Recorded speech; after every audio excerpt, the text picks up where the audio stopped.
নমস্কার, জয় মা তারা, জয় গুরু বামদেব। আমি জ্যোতিষগুরু দ্রোণাচার্য। দর্শক বন্ধু, সব সমস্যার থেকে মুক্তি পেতে যে সমস্যাই হোক না কেন, পারিবারিক সমস্যা, অর্থনৈতিক সমস্যা, সামাজিক সমস্যা, তাছাড়া শত্রুতা, বিবাদ, কলহ যদি আপনার জীবনে লেগেই থাকে, তার থেকে মুক্তি পাওয়ার জন্য আমাদের শাস্ত্রে 8 জন যোগিনীর নাম উল্লেখ করেছে।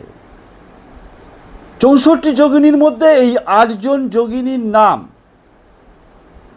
দিনের মধ্যে যখন হোক, যতবার হোক, তুমি যদি উচ্চারণ করো, সর্ব সমস্যা থেকে তুমি মুক্তি পাবে।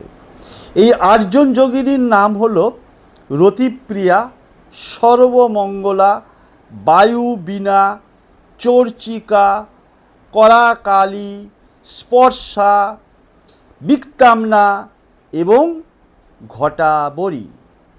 এই 8 জন যোগিনীর নাম তুমি উচ্চারণ করবে। নিজের মনের যে সমস্যা থেকে বেরোতে চাইছো, ইচ্ছেটাকে ফুলফিল করতে চাইছো, সেটাকে বলবে। কন্টিনিউয়াস বেসিসে বেশ কিছুদিন করো, দেখো যে কোনো সমস্যা থেকে, যে কোনো বাধা থেকে তুমি মুক্তি পাবে।